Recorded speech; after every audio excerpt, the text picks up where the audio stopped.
नमस्कार दोस्तों, स्वागत है आप सभी का मेरे YouTube चैनल मैथ माइंड पे। मैं अंकेश कुमार आप सभी का स्वागत करता हूँ। जैसा कि आप लोगों को पता है, गायत्री क्विज कॉन्टेस्ट भागलपुर में डेली सेट बिहार पुलिस का सुबह 6:30 बजे चलता है। उसमें जो मैथ क्वेश्चन पूछा जाता है उसका सॉल्यूशन मैं डेली इस चैनल पे कराता हूँ।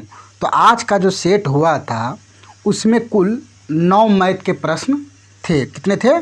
9 थे। तो चलिए अब उनको एक एक करके सॉल्व करते हैं। तो पहला प्रश्न हमारा क्या था? कहता है 53 व्यक्तियों में, यहाँ ईरर था जो कराया गया था 743 113 कराया गया था कि राशि सामान्यतः बांटने पर प्रत्येक व्यक्ति को कितनी राशि मिलेगी।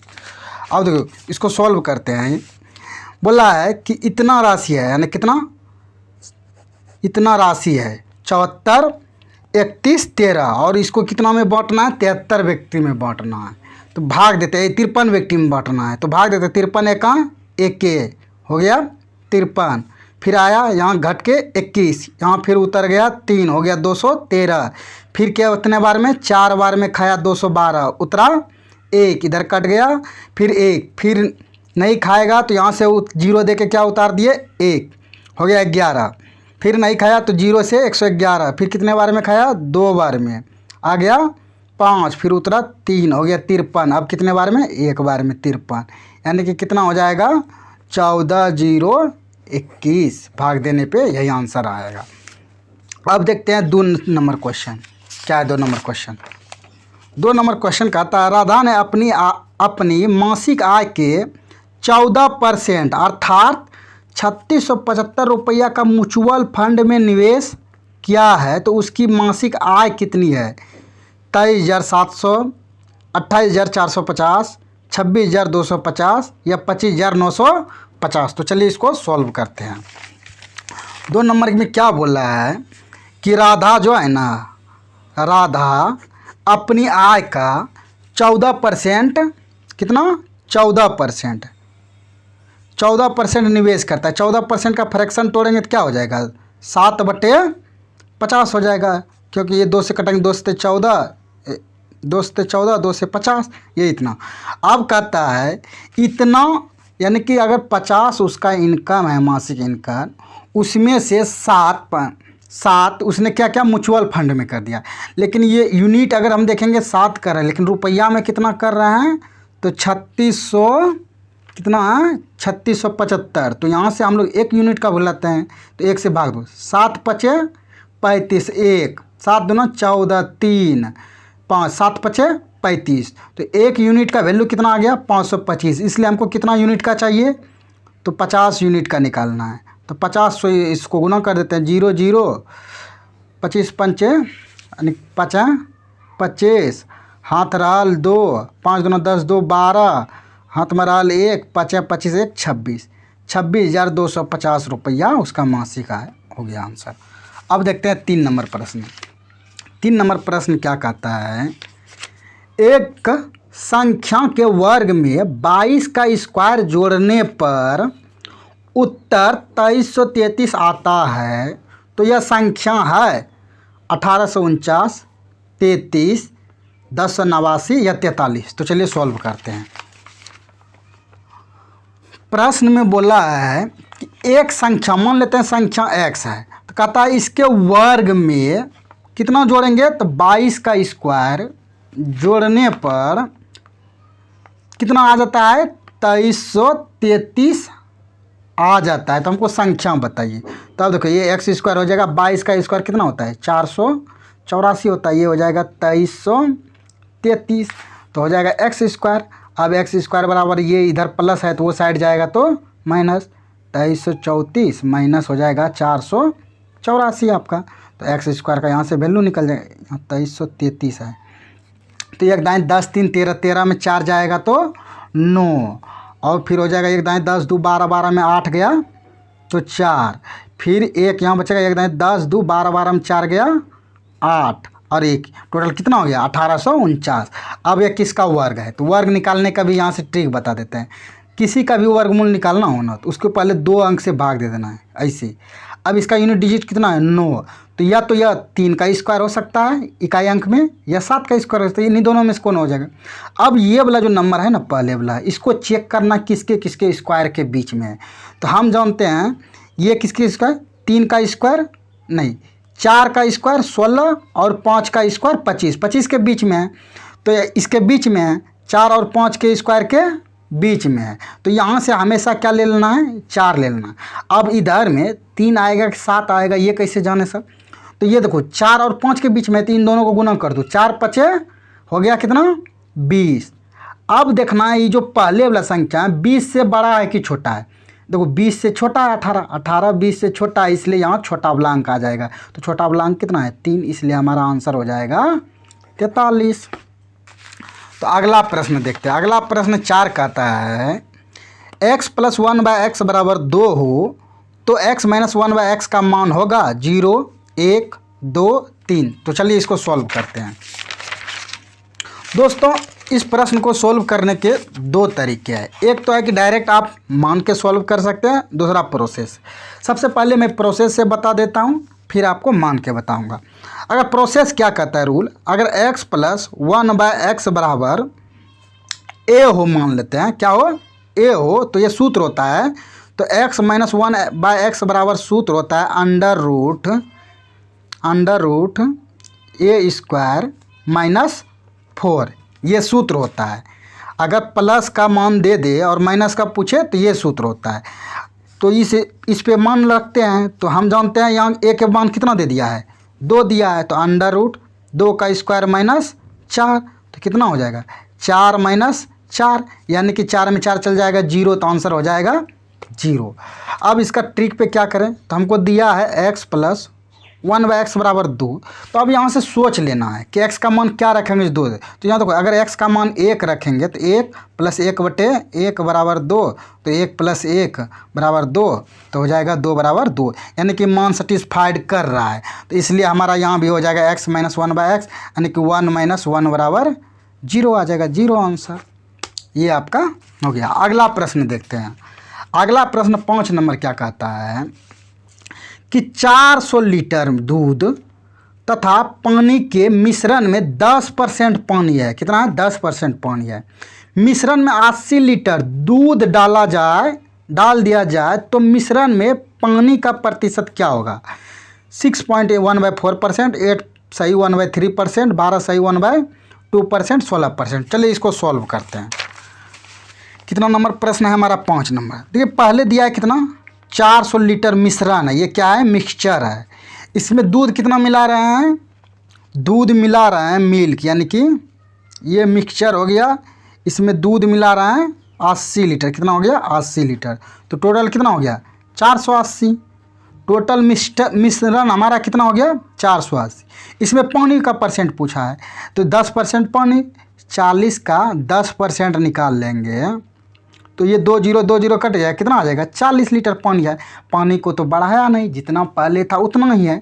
पानी पहले 40 था और अभी भी 40 है, लेकिन अब टोटल मिश्रण कितना हो गया 480।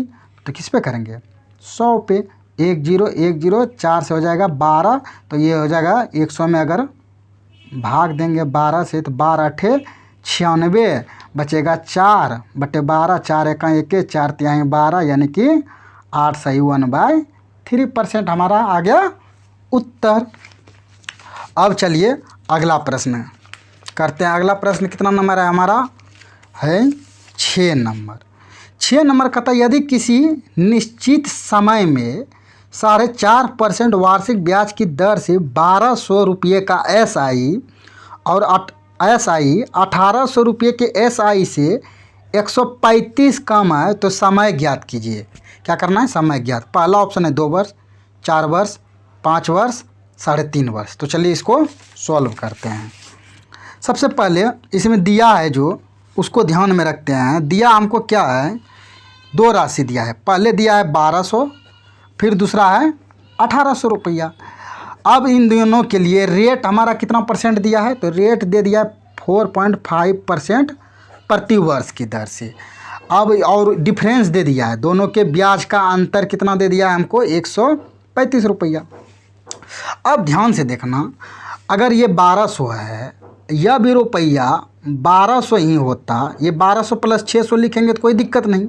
अगर दोनों 1200 रुपया ही होता और रेट दोनों के लिए सेम है और टाइम भी सेम होता तो दोनों का ब्याज सेम होता।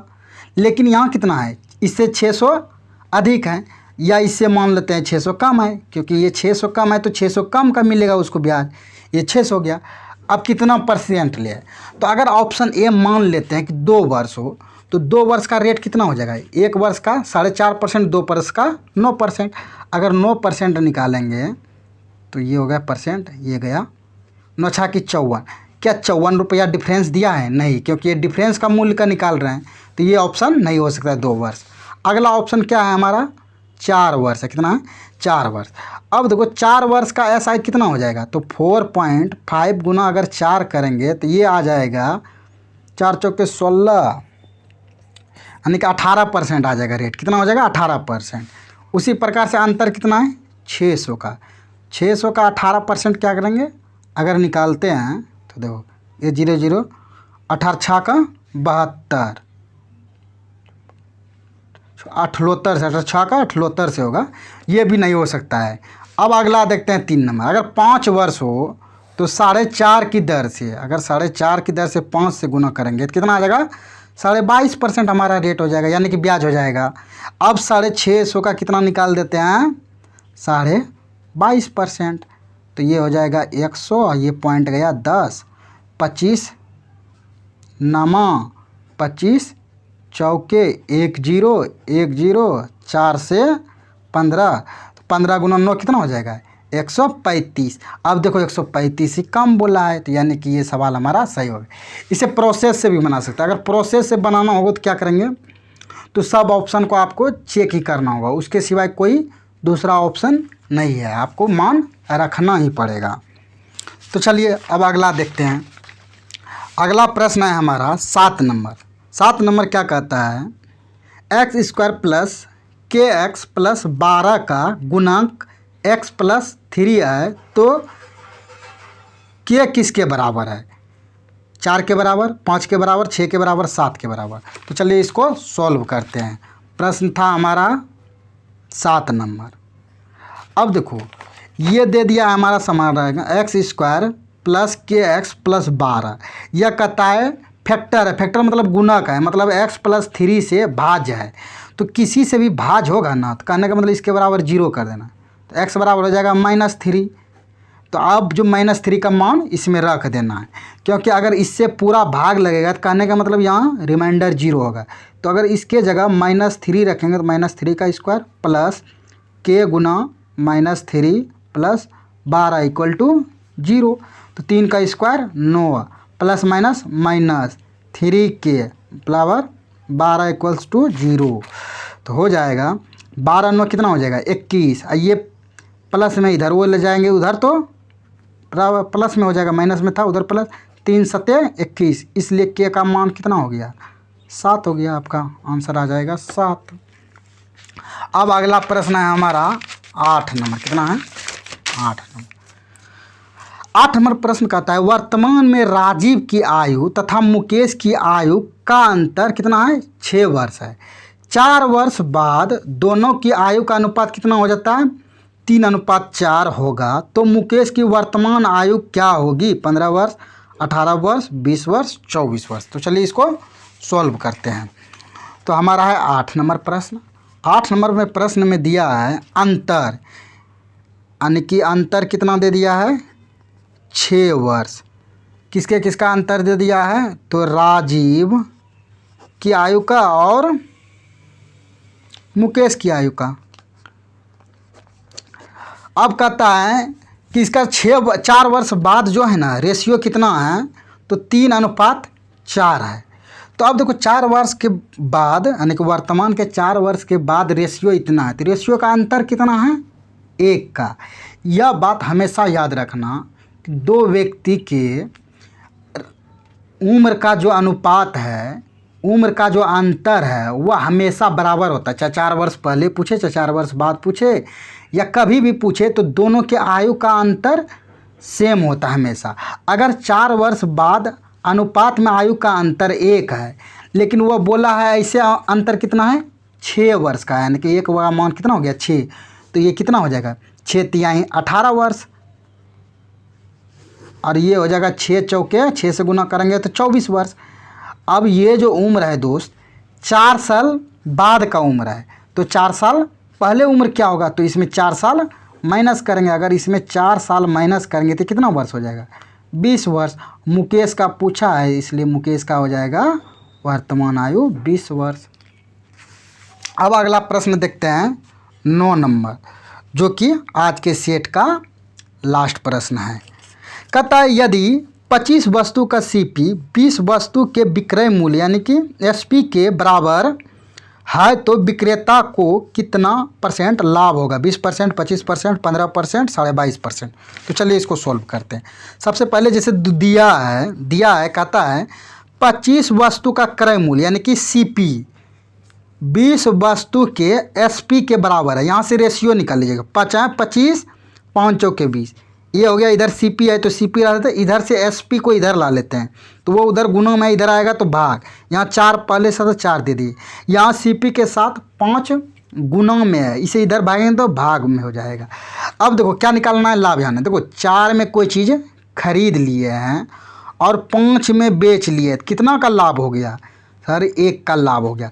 लाभ किस पे होता है हमेशा सीपी पे होता है यानी कि 4 पे, तो इसको प्रतिशत में बदलेंगे तो 100 से गुना, तो ये हो जाएगा 25%। हमारा आ गया उत्तर 25%। तो आज के सेट में दोस्तों कुल 9 प्रश्न थे जिसका सॉल्यूशन हम लोगों ने देख लिया है। अब अगली क्लास में हम लोग मिलेंगे अगली सेट के सॉल्यूशन के साथ। आज के लिए इतना ही है। अगर आप लोगों को यह वीडियो पसंद आए तो लाइक एंड सब्सक्राइब और शेयर ज़रूर करें। धन्यवाद दोस्तों।